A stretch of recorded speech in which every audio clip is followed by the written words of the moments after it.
right, enough of that. I'm going to turn my clock back here. How many folks remember in the early 90s Chuck Harder for the People Radio Network? How many folks remember him? Okay, some of you do.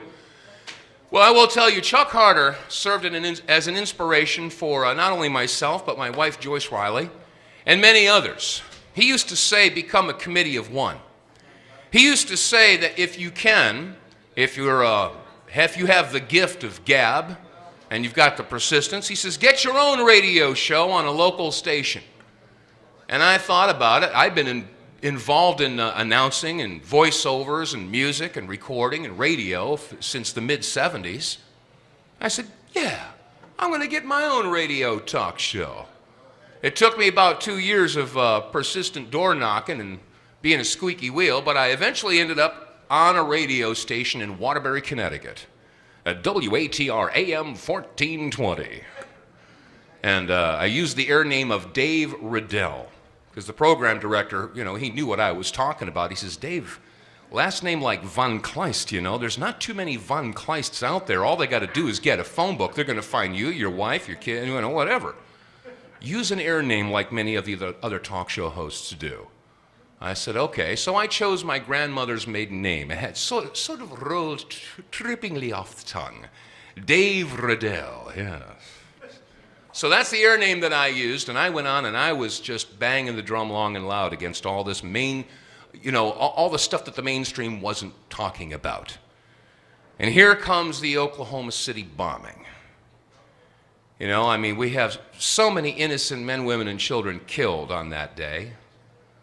And what was the mainstream network shoving down your throat 24/7, 365? It was O.J. Simpson. Some of the other radio stations were doing 15-minute O.J. updates. When they tuned into our station, I say, ladies and gentlemen, if you're looking for an O.J. update, turn the dial. Welcome to No J Radio. I say, yeah, it's terrible that 2 people were murdered and they think that O.J. did it, or whether he did or he didn't, but that's not the point. The point is we have a whole lot more people, innocent people, that were blown to pieces in Oklahoma City, and the mainstream media is not talking about it. So I spent weeks focusing on the Oklahoma City bombing and brought on many different people, and one of which is our next presenter.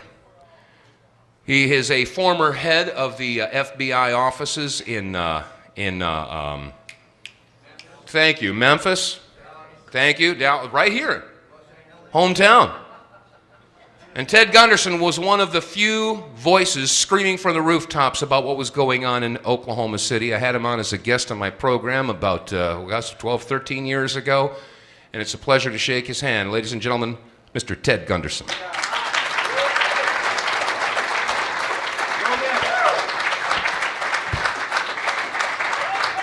Thank you. Thank you. Actually, I'm from Plano. Is anybody here from Plano? Raise your hand. Can you give me a ride home after the show?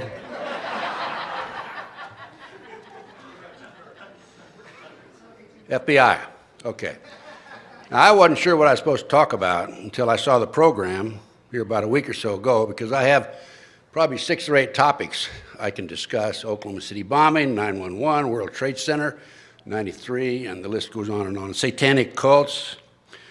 And I was chosen and asked to talk about the great FBI. I was an FBI agent, including a chief, for some 27 years. I was a brick agent. They call it brick agent, meaning you're on the street investigating and so forth, for 10 years, and then I rose up through the ranks. And when I retired, I was in charge of the LA Bureau, which is most of Southern California. I had over 700 personnel under my command. I had a budget of $22.5 million. I had 16 offices I was responsible for. Big operation. And then in 1979, I was 50 years old, and now you can figure how old I am now. And I knew mandatory retirement was 55, so I decided to retire. But in the interim, those 27 years, I handled just about everything. Counter-espionage in New York. I was in New Haven, Connecticut, number 2 man when the Panthers were running wild there. And after the Panthers were dead, gone, and out, I was responsible for coordinating information on the Bobby Seale trial. He was tried for murder in New Haven and so forth. A lot of details on that. I haven't got time to go into a lot of details personally right now today, but I had a call from William C. Sullivan, who was number 2 man in the FBI at the time, and Bill was a friend of mine. He said, "Ted, I attribute the downfall of the Black Panther Party directly to you and your squad in the New Haven Police Department." And they were a bunch of vicious, mean people. They wanted to take over the government through force. They were taking over college administrations, for those of you who are too young to remember that. And so we had our heyday with them. And while I was in New Haven, you know, Yale University's in New Haven. And I attended this cocktail party one day, and I saw this fellow across the room, and he was dressed with a silk suit and the nicest tie you can imagine. And I went over to him, I says, "You're from Yale University, you went to Yale University, didn't you?" And he said, "Yes." "Well, how did you know that?" And he says, I said, "Well, I saw your nice suit, your tie and everything." He says, "Well, you graduated from the University of Nebraska, didn't you?" And I said to him, "Well, how did you know that?" He said, "I read it on your ring when you were picking your nose." That's not a true story, really. I don't pick my nose. But I ran the gamut in July 12, 1972. I'm telling you the story because I want you to know I have credibility. And when I get up here and tell you what I'm going to tell you after this, I can document it. And I've spent the last 28, 29 years of my life doing just that. I spend my retirement money on trying to wake up America. Okay. But, beg your pardon, sir? Yeah.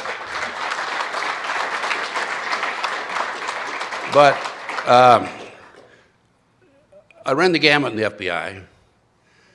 July 12, 1972, I negotiated with 2 terrorists who had taken over National Airlines Flight 496 at Philadelphia International Airport. Successfully, I was able to get the release of 113 passengers. I picked up a 10 most wanted in Connecticut at one time. I worked general criminal, Communist Party USA. I did everything in my day. It was a fantastic career. The FBI, in my day, very frankly, was the greatest law enforcement investigative agency in history, okay? Bar none, no question about it. J. Edgar Hoover was a great man. People asked me, was he gay? And my answer to that is, well, I had a half a dozen meetings with him. I'm not a bad-looking guy. He never put a move on me, right? So, no, I don't think he was gay. I don't know, of course. Oh, thanks. Russ, he's a friend of mine. I've known him for years. When I was here in Dallas back in umpteen years ago, he and I did some conferences together. But another case that I worked that I find very interesting, and I think you'll find it interesting, this big 6'5", 255-pound, this is when I was in the FBI, came into the supermarket and he went over to this kid polishing apples in the produce department. The kid was working there and didn't pay any attention to him. And the big guy says, "Kid, I want a half head of lettuce." And the kid says, "We don't sell a half head of lettuce." And the guy taps the kid on the shoulder. He says, "I want a half head of lettuce." The kid looks at me and says, "Just a minute, sir, I'll be right back. I'm going back and talk to the manager. Just wait here." Well, he ran back to talk to the manager, didn't realize this big fella had followed him back here, and he runs up to the manager. He says, "There's some dumbass out here who wants a half head of lettuce." And he realized this fella behind him, and he says, "And this gentleman wants the other half." So the manager says, "You know, this guy's got a great future with our organization. I want to find out more about him." So he runs up to the kid later in the day. He says, "Kid, I like the way you handle yourself. You got a great future with us. Where are you from?" The kid says, "Well, I'm from Massillon, Ohio. Nothing but football players and prostitutes come from Massillon." And the manager says, "Well, my wife's from Massillon." The kid says, "Oh, what position does she play?"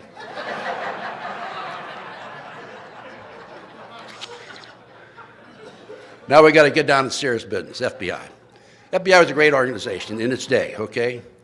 I'm telling you right now, they've been infiltrated, and no question about it in my mind, by the Illuminati. I think if you've been here in this conference for 2 days, everybody knows what the Illuminati is, right? And there's no question they have been infiltrated by the Illuminati, okay? Now, right after I retired, by the way, I had no idea. I never heard the name Illuminati when I was in the FBI. You see, there's an covert operation in the government, and I've learned this since I got out. I was a member of the overt operation. These are the guys with the suit and tie go in at the bank robbery and ask, what did the bank robber look like and so forth. The covert operation, which is running amok, involves assassinations, murders, burglaries, kidnapping children. I've learned this since I got out. And it goes on and on and on. It involves illegal drugs. And those who have stepped forward to try to identify it and document it, like Gary Webb, who identified South Central CIA drug operation, have paid the price. Gary Webb, by the way, if you don't know, I'm sure you do, he was the reporter, the San Jose Mercury News, who committed suicide. He was shot twice in the head. He shot himself twice in the head, right? And there was another gentleman who tried to take on the government, the covert government operation, General Ownby, who had exposed the largest you haven't heard this story, drug operation out of Fort Sill, Oklahoma. He worked late one night, didn't come home. The next morning they found him hung with his jacket very neatly stacked next to him. His hands were tied behind him, and they said it was suicide. Now the question is, did he tie his hands behind him before or after he hung himself, right? But this has been going on now. To my knowledge, there have been hundreds of us, those who have stepped forward, trying to expose these horrible, ugly crimes by this covert operation who have paid the price. So my first major investigation, and I'm going to have to touch on some of my cases very lightly because there's too much time. I just spent this morning, I was whole hour discussing the Franklin cover-up case. I was involved in that. But my first major investigation as a private professional investigator, before I go any further, let me tell you, there's a lot of good people in the FBI, CIA, NSA, military intelligence, a lot of good people. But the problem is the leadership at the top, okay? And this goes right up to the White House. So my first major investigation was the Dr. Jeffrey R. McDonald case. He's a former Green Bay doctor who was tried and convicted, sentenced to 3 consecutive life sentences for murdering, supposedly, his wife and 2 children, Fort Bragg, February 17th, 1970. February 17th, 1970. I was asked to enter the case as a private professional investigator, and I did. Within 10 months, I obtained a signed confession. Now, we're talking about the FBI, and when I'm telling you about the FBI, I'm going to take cases, several cases that I've worked personally. So I'm a unique individual. I not only have done the research, I've been on the streets. We call it been in the trenches. So in this case, of course, I was in the trenches. And within 10 months, I obtained a signed confession from a girl named Helena Stokely, who said that Dr. McDonald did not commit those murders. They were committed by her satanic cult group. And of course, I'd heard about Satan in the Bible, but I really didn't know that much about it. And so then I started doing my research, and I went public with my confession from Helena. And I was on radio, television, so forth, and people came to me from all parts of the country, West Coast, East Coast, telling me the same basic story, and I'm saying, well, there must be something to it. Long story short, on the McDonald case, I developed 19 new witnesses, which included my confession from Helena Stokely. And then at that point, up to that point, this Army had conducted the investigation. It was a huge cover-up, huge drug cover-up. Helena told me this. They were flying drugs in plastic bags in the body cavities of the dead GIs in military planes coming into Fort Bragg and around the country. For documentation, I went to UCLA Library, in addition to having this statement from Helena, and I learned that there was an article by Time Magazine, January 1, 1973, that documented this. So Helena gave me this information. She said there were generals involved, police officers, Army enlisted personnel, and so on and so forth. The reason they went in and roughed up Dr. McDonald, it got out of hand. They were on drugs. According to Helena, there were 7 members of her cult that went in and wiped out the family, was because Dr. McDonald was moonlighting in a civilian hospital, and the GIs were going over there for treatment, and they were being turned in and being given dishonorable discharges. Anyway, I developed 19 new witnesses. I submitted a 1,200-page report to the defense team. They ended up submitting it to the Department of Justice. He'd been tried, convicted, so we had to have a hearing. Now, at that point, once I entered the case, ex-FBI chief and all that sort of thing. At that point, the FBI entered the case. And up to that point, as I say, the Army had handled the investigation. So instead of the FBI taking my work, my 1,200 pages, and building on the case from what I had done, they started interviewing my witnesses, 19 of them, and tried to get every one of them to recant. So here the taxpayers are paying the FBI agents to go out and recant a case where positive information has been developed. This man is absolutely innocent. And when I learned this, I was really very upset. And as a matter of fact, they even interviewed me. And I had a heyday with them, to be honest with you, because at the end of my interview, it was being taped, I told them about some criminal violations that had occurred, and I wanted them to investigate these other criminal violations, including the kidnapping of children by the CIA, and I'm going to go into that case in just a minute. Anyway, I was shocked, I was surprised, and then they came after me, tried to discredit me, and so on and so forth. I'm going to discuss that just a little bit later in the lecture. So, by the way, the case today, in 1997, the judge ordered DNA tests. The tests have been completed. The tests absolutely exonerate Dr. McDonald, establish, prove, beyond any question at all, that there were other people in the house that night. For example, there was hair fiber with root found under one of the children's fingernails. Okay, it was not Dr. McDonald's. That is sitting today. The DNA tests were ordered in 97. That today is sitting on the judge's desk. Nobody will move on it.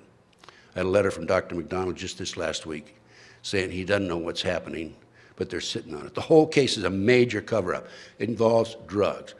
CIA drug, Army drug operation coming in Southeast Asia. So we'll have to wait and see what happens. We had a hearing on my confessions. I was put on the witness stand.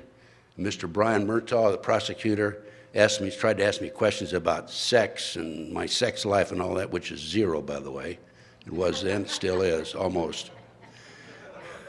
Almost, yeah. It was then, okay. But I mean, this is irrelevant. And I looked at McDonald's attorney, I said, aren't you going to object to this? And no response. So that was the first case where I really had a wake-up call. That's how I became involved in the movement 27 years ago, what have you.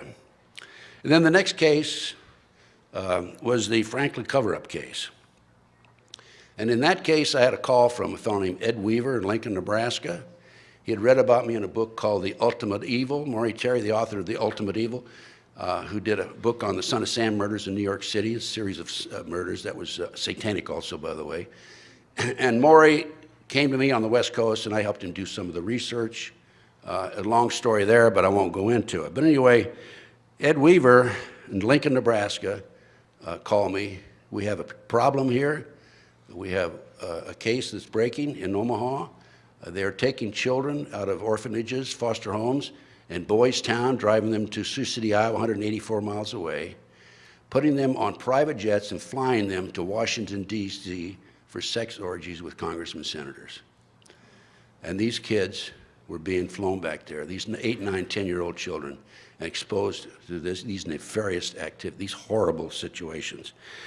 And I was told by Ed Weaver that some of the most prominent individuals in Omaha, Nebraska, and they're named in John DeCamp's book, The Franklin Cover-Up, and I'm out of them, by the way. I got one left, and I promised that to somebody. But you can order it through my website, tedgunderson.com, or you can come to my table afterwards, and you can order it then. But the Franklin Cover-Up, John DeCamp, who was the senator working on this case, wrote this book, The Franklin Cover-Up, documents everything. He names the people. Harold Anderson, past publisher of the Omaha World Herald. Bob Wadman, chief of police at the time.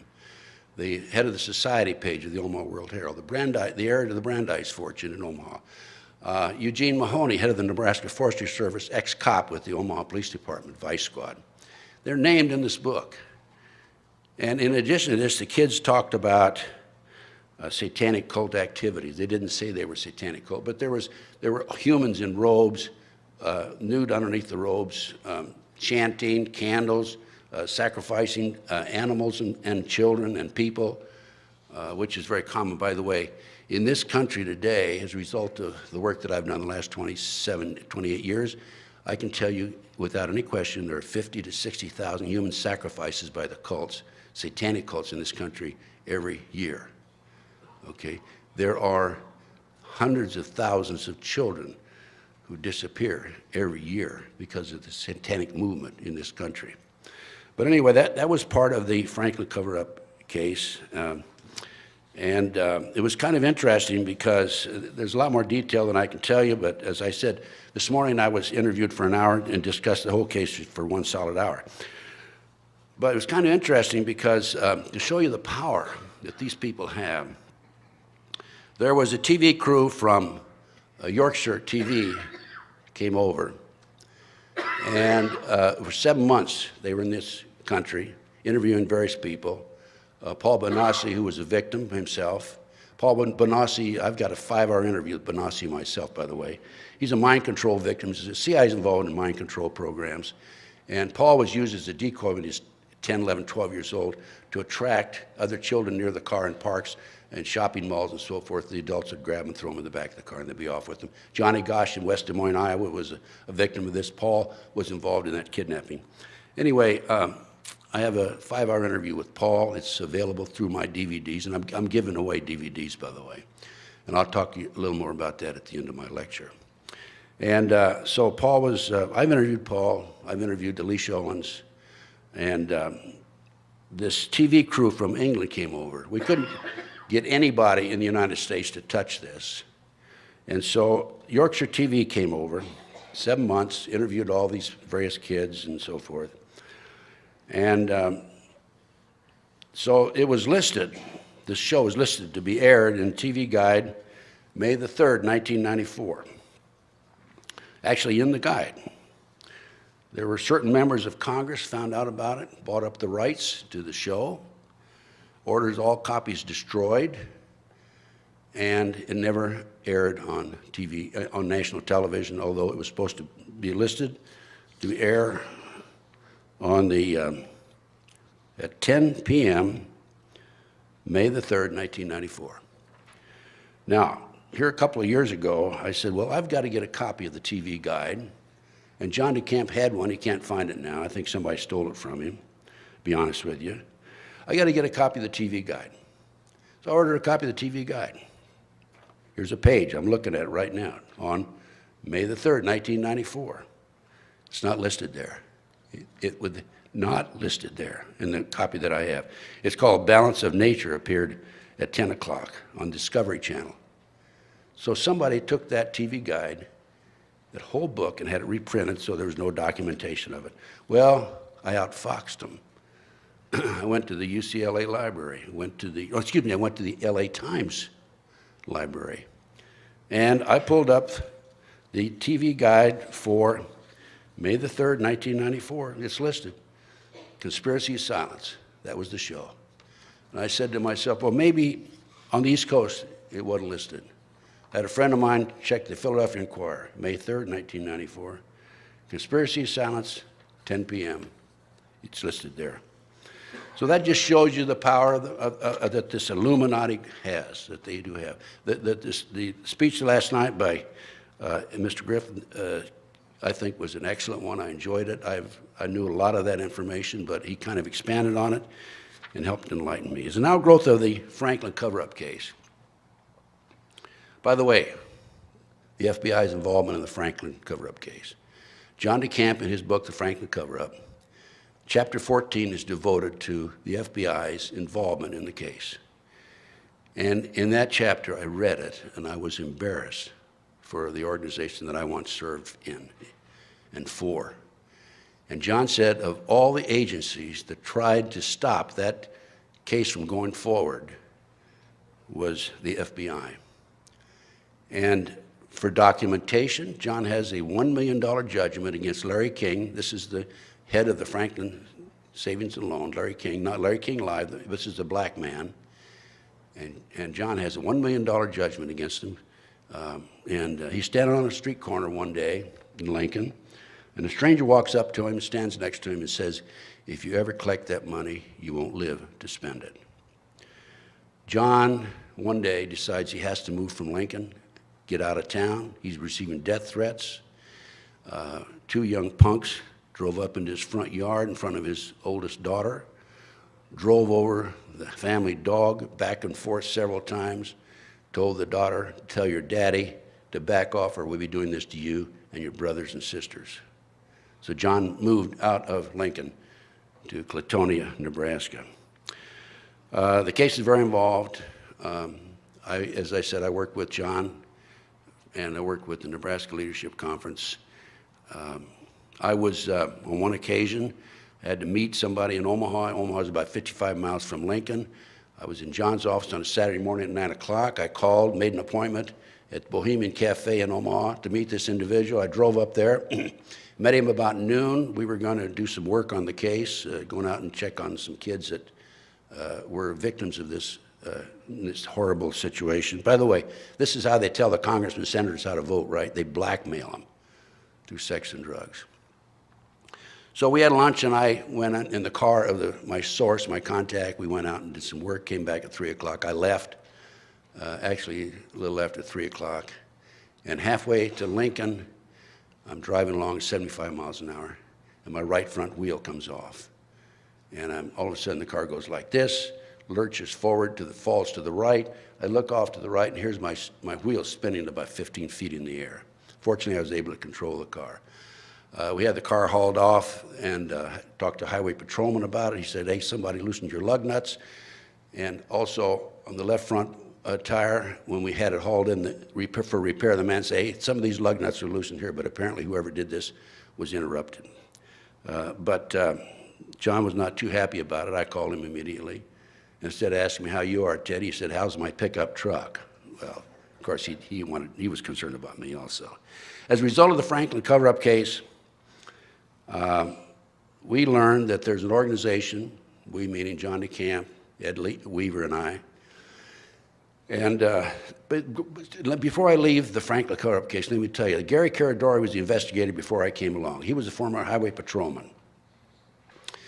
The official photographer of the group, was a fellow named Rusty Nelson. And I spent quite a few hours with Rusty. In fact, I spent about 2.5 months with him on one occasion. Rusty was recruited out of a gay bar in Omaha. And he was a country boy, never saw the bright lights of the big city to speak of. Omaha's not a real metropolitan town, by the way. It's all right. Kind of an overgrown country town. And so they recruited Rusty to take pictures of these activities that were taking place in Washington, D.C., and that's, of course, how they framed them. And Rusty was pretty smart about it, because they kept control of the film that Rusty had, but he would sneak his own film in every once in a while. He'd take his own pictures, so he had a double set of pictures. And he did this for, obviously, his own life insurance policy. And so Gary Caradori was contacted by Rusty. This is just before I came aboard. And Rusty said he'd meet him in Chicago. Actually, Rusty at that time was in Phoenix, Arizona. And he met him in Chicago, gave him these pictures of some of our top political figures having sex with children. Gary and his little 11, 12-year-old boy flew to Chicago on his own private plane, got the pictures. He called Senator Lawrence Schmidt, who was working with John DeCamp, and he said to the senator, I have the smoking gun. And he got on his plane and shortly out of Chicago in Aurora, Illinois, his plane blew apart, and a farmer testified he saw a bright flame, and the plane crashed, and Gary Caradori died.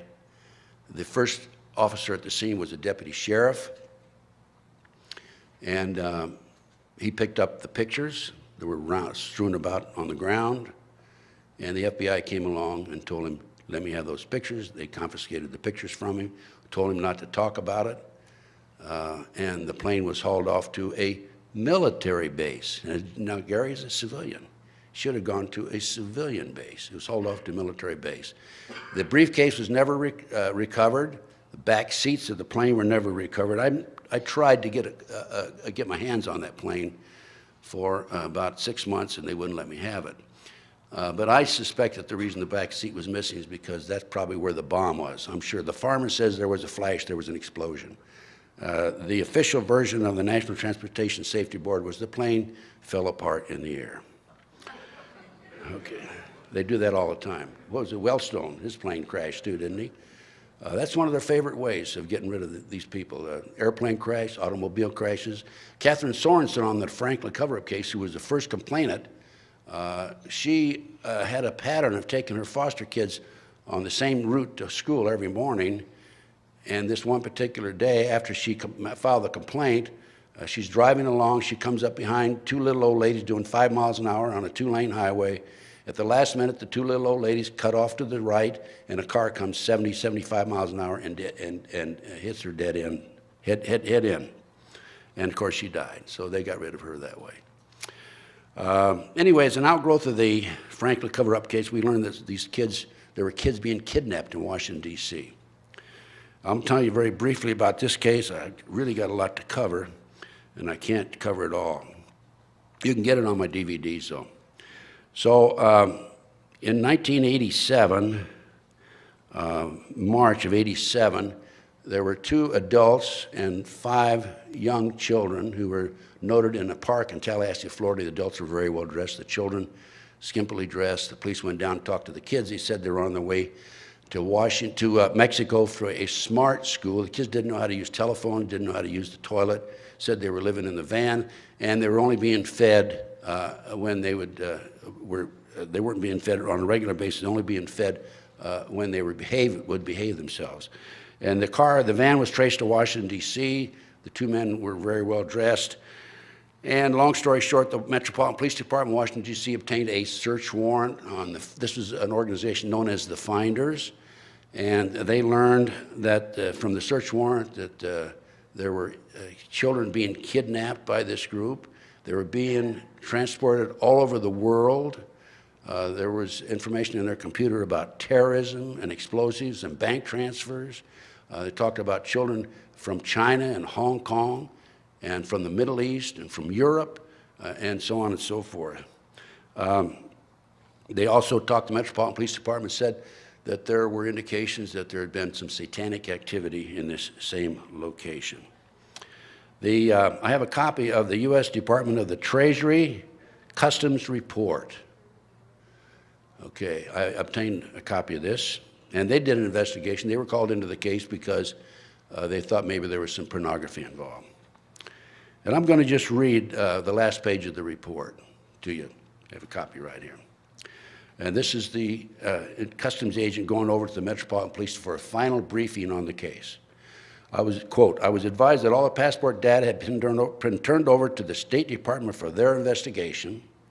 The State Department, in turn, advised Metropolitan Police Department that all travel and use of the passports by the holders of the passport was within the law and no action would be taken. This included travel to Moscow, North Korea, and North Vietnam, from the late 1950s to the mid-1970s. Now, it was against the law to travel in those countries during that period.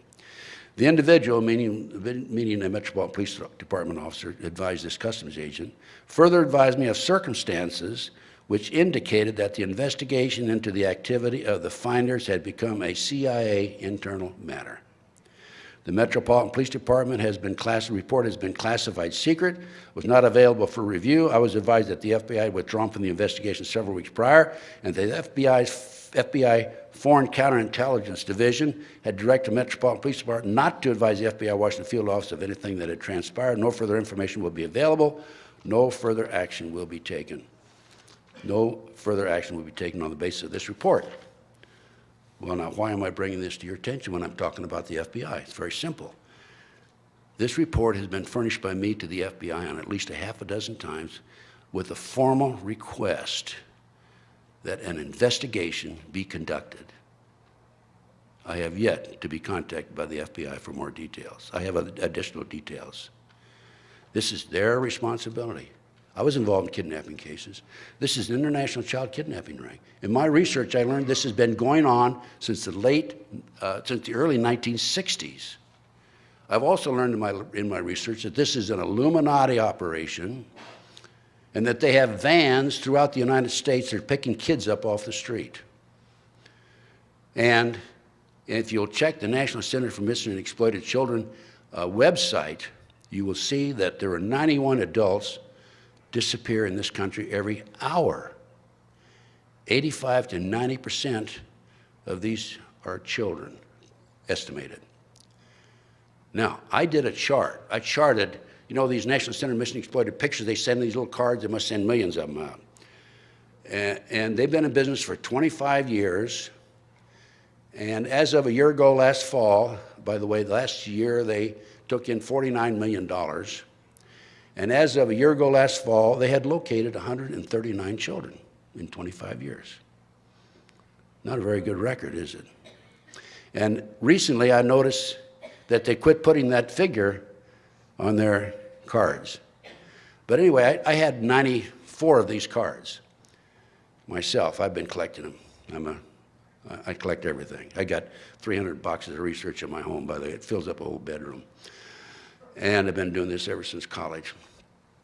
And so I charted the date that these children were missing of the 94 cards that I have. And half of them, 47, exactly 47, were missing during the months of June, October, December. Now, if you check the satanic calendar, I have a satanic calendar available to you at my booth, by the way.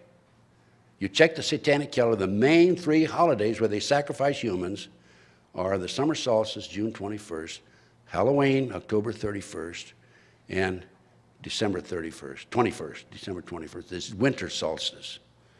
So I contend, and I told the FBI this, that these children are being kidnapped by this CIA operation and being sacrificed by the Satanists, and it's being covered up. Anyway, nobody's paid much attention to me. I just keep preaching it, shouting from the rooftops, whatever. Going on to the terrorist movement. I've personally been involved in the terrorist movement.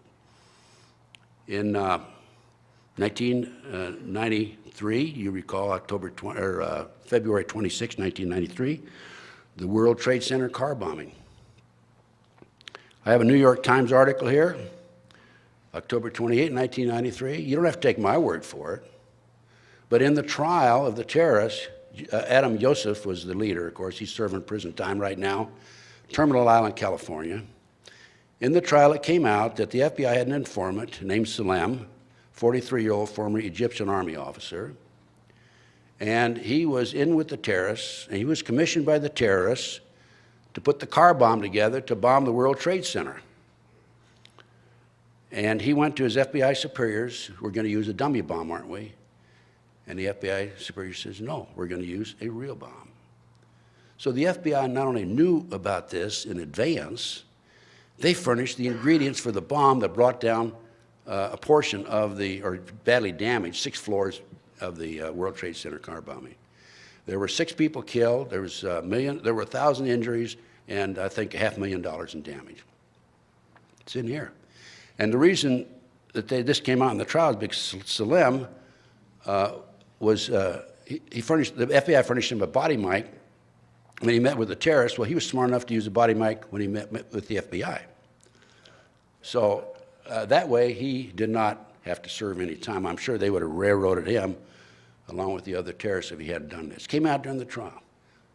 New York Times, October 28, 1993. Don't take my word for it. Look it up. Oklahoma City bombing, April 19, 1995.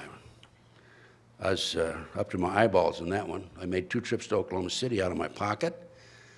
Investigated. I have a 222-page report that's available, by the way. And I learned in my work that statement by the government that this was an ammonia nitrate bomb that would blow up a stump in your backyard if you're a farmer was a joke.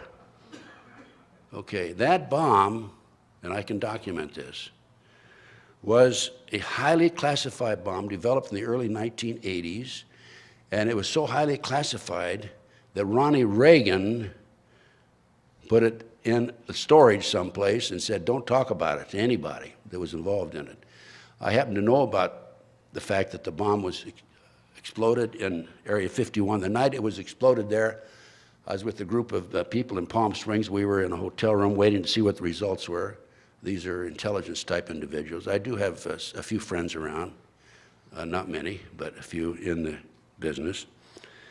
And we learned that it was underestimated. A technician died, and another technician was injured. It was so powerful. The contract number on that bomb, and I've got it here. I developed it from a Defense Daily magazine, and it is DAAA 21-90-C-0045, and it was finalized in the government contract and signed off on June the 14th, 1990. I wrote a letter to the Picatinny Arsenal. Picatinny Arsenal has all contracts for the government available to the public. I received a response back. In response to your request, amended Freedom of Information Act, request for a copy of contract number so on and so forth. After review, research of your request, please be advised that no information pertaining to that contract number has been located. Should you have any questions, please call us. I wrote a letter to Dyno Nobel. Dyno Nobel happens to be the manufacturer of that particular bomb. Never got a response back. I wrote that September the 21st. Firehouse Magazine. The editor of Firehouse Magazine wrote this article. And in the article, he points out that, by the way, the information he obtained was from the Oklahoma City Fire Department. He points out that there were 4 unexploded devices taken out of the building. He has the date and the time that they were taken out. The rescue attempts were discontinued for 5 hours while men in blue work clothes came in and carried boxes out. Bill Clinton, in a speech, and this appeared in the American Free Press. If you didn't subscribe to it while you're here, you should. June the 12th, 1995, while speaking in Hanover, New Hampshire, said the bomb that blew up the federal building in Oklahoma City was a miracle of technology. So now we find out that ammonium nitrate bombs are a miracle of technology. Okay, I learned, because of the work that I did in Oklahoma City, the defense team interviewed me for 4.5 hours, and I learned that through my other sources, an inside investigator, that there were at least 11 other people involved in Oklahoma City. And now most recently, Terry Nichols has identified the person who coordinated the Oklahoma City bombing as Larry Potts, number 2 man in the FBI. I have a lot, I only have about 6 or 7 more minutes, so I've got to skip over quite a bit of my plans here. So what's happened to me? Well, 911, I was going to go over 911. I have documented proof that the FBI was furnished information in advance about 911 on March the 20th, 2001. And at that time, my source, who was CIA for some 20 years, furnished the information to FBI agent Keith Kutry of the Williamsport, Pennsylvania Resident Agency, and specifically told him who was coordinating forthcoming terrorist attacks. The United States had information on the movement of Soviet-made shoulder-fired missiles, was coordinating forthcoming skyjacking, coordinating bombings, and espionage, knew the identity of sleepers in the United States. My source furnished the FBI with an Arab who was in with the terrorists, who was preparing false IDs for 4,500 terrorists around the world. The FBI interviewed him after 9/11, Mr. Kutry did, and threatened him with prosecution and deported him. He and his family have since been executed. Okay, I only have a couple of minutes. I said earlier there's a covert-overt operation. I also said that there are a lot of good people in the FBI, the CIA, NSA. I'm in the process now of preparing a report for the Senate Intelligence Committee. And I want to just give you the introduction to this report. Based on my 28 years experience, I'm reading from my report, and research, I've determined there are thousands of victims who have been targeted by an illegal U.S. government rogue criminal enterprise that is active 24 hours a day throughout the United States. A network of victims who work with me have reached the same conclusion based on 1, their personal experiences, 2, the significant number of victims, and 3, the extent and intensity of the harassment. It is far too active to be operated and controlled by private enterprise. Private enterprise goals are to achieve financial gain. These operations require extensive financing to operate with no return on the investment. I believe these programs are financed through illegal black operations, i.e. drugs, prostitution, gambling, kidnapping children who are auctioned off as sex slaves. Paul Benassi told me he attended 6 such auctions with as many as 6 and as many as 36 children being auctioned off at $50,000 each, by the way. Kidnapped children who are auctioned off as sex slaves, used as human sacrifice and body parts. I believe this well-organized, sophisticated operation has a central command located somewhere in the United States with multiple satellite offices scattered throughout the country. It appears that those who administer the program can call any location in the U.S. for surveillance, a telephone tap, or other activity, and harassment directed at a victim and immediately dispense manpower to the source. This has happened to me, by the way, time and time again. This well-greased covert operation makes the old FBI counterintelligence program look like a Sunday school class. I can document that the government has the expertise, finance, and manpower to effectively administer such a program.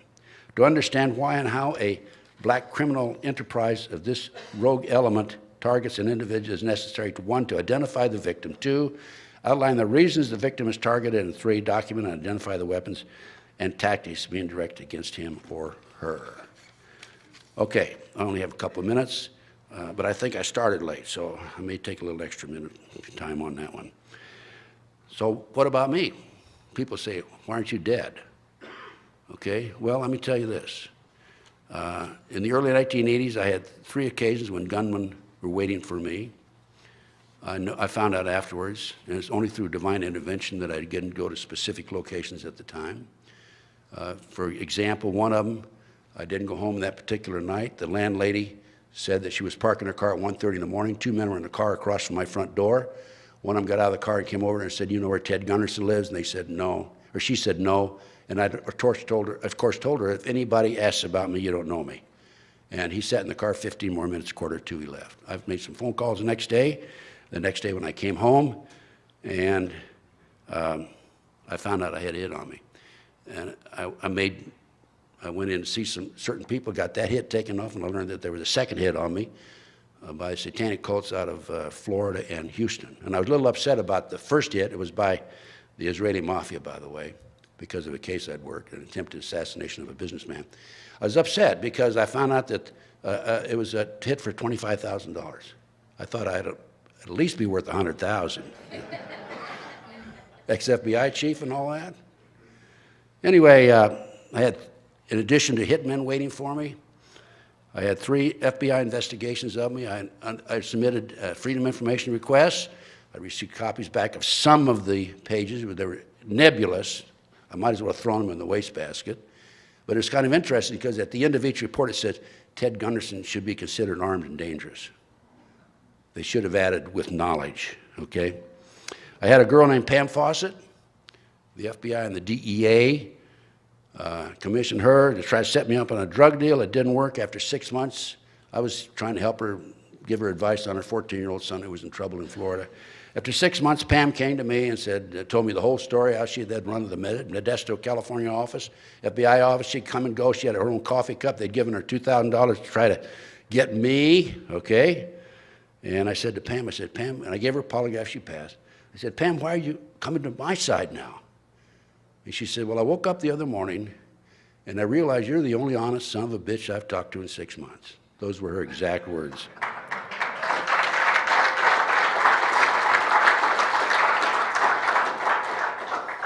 So I took a signed statement from Pam, put her on tape, I sent it to Buck Revell, number 2 man in the FBI at the time, who used to work for me in Philadelphia. He was the head of the bank robbery squad.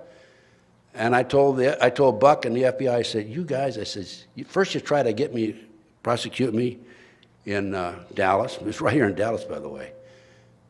With your investigations, 3 investigations and all. I was 2 days away from being indicted by a grand jury here, by the way. But that's another story, and I don't have time to tell it. I said, first you try to get me in Dallas, and now you set this girl up on me. I said, you guys are Bush. Now, for you ladies that don't know what that means you're minor league, okay? Guys that know baseball know that's what it is. So what else has happened to me? I've had surveillances on me galore. I've had people planning on me, probably 18, 20 people planning on me in the last 28 years. I've had burglaries. They've come into my house, even when I'm asleep. They put a penny on the foot of my bed one night when I was there. One night I went to bed at midnight. I got up at 3 o'clock to relieve myself. My bathrobe when I went to bed was at the foot of my bed. And I got up and here ceremoniously laid out like a rug next to the bed. I've been a victim of cyber terrorism, threatening phone calls, hidden camera. I came home from a trip here within the last 5 or 6 weeks, month I guess it is. I was looking for a file on the table that I had in my apartment, my house in Claytonia, and I couldn't find it. I was looking through, and I had a phone call, 8:27 a.m., and a male voice says, "Did you find the file?" They had a camera in there, hidden camera in there, but they have cameras now that are the size of the end of a pinpoint of a needle. Had threatening phone calls, cyber terrorism, hidden cameras, stolen. My car's been stolen. I've had gang stalking on me, lug nuts removed. I've had flat tires. My window's been shot out twice. Both times I was standing near the window. I have had TV surveillance of me. They can monitor you through the cable television, by the way, even if it's off. I've had threatening letters, and most recently, I've been the victim of a disinformation program by a guy named Stu Webb and other individuals. And Stu Webb has actually put out word that I was kicked out of the F.B.I. for practicing satanic ceremonies in the federal building. Okay, and you know what? After that disinformation came out, my speaking tours came down to nothing, really. I was doing a lot of lectures before that. And we have enough idiots out there that believe this off the internet, because it's on the internet, that it really affected my opportunity to get the word out. But this is what they had in mind. It's called a disinformation program. And then the most recent thing, and I will close in just a minute. I have 1 minute left, but I was late starting, right? I wasn't? I was, yeah. I was? Okay, well, I won't argue with you. Huh? Go for it, okay, all right. There's no argument then. Thank you, sir. Thank you, sir. But the latest thing to me is I moved a year ago last May, a year ago last May, from Las Vegas, Nevada. I had a condominium there. I had next door was somebody I never saw, and across the hall was an individual who was a security guard. And I'm sitting at my desk, and I can't think. I don't know what's happening. I can't read. I can't do it. I realize that something's happening to me. A friend of mine came in about 11:30 at night, said, "You're sick, call the paramedic." Paramedics came, took my blood pressure to get to the hospital. I had blood pressure of 242 over 119.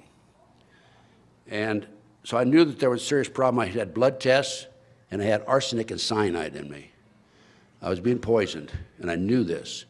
Within 2 weeks, I left Las Vegas, called John DeCamp in Claytonia, Nebraska, and I said, "John, I'm getting out of here." He said, "Come on back, I got a place for you to stay."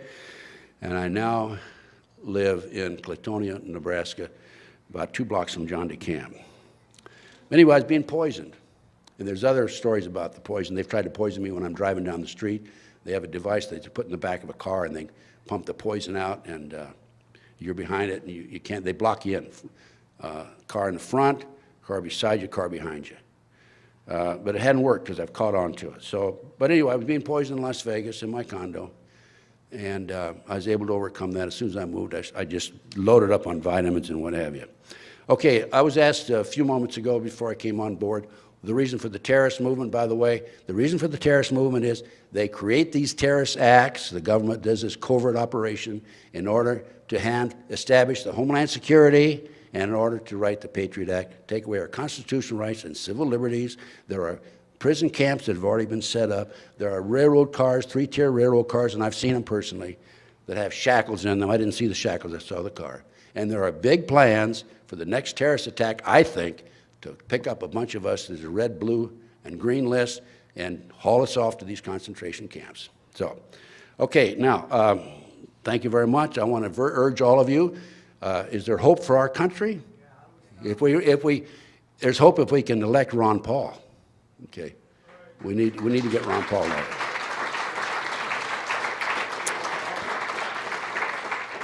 So we need to work hard. I have a considerable amount of material. By the way, I have a lot of Ron Paul material that you can order through my catalog. In addition, I'm giving away free DVDs back there if you want to visit me.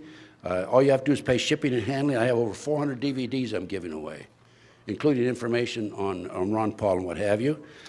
And of course, last but not least, I have, you can order the Franklin cover-up book.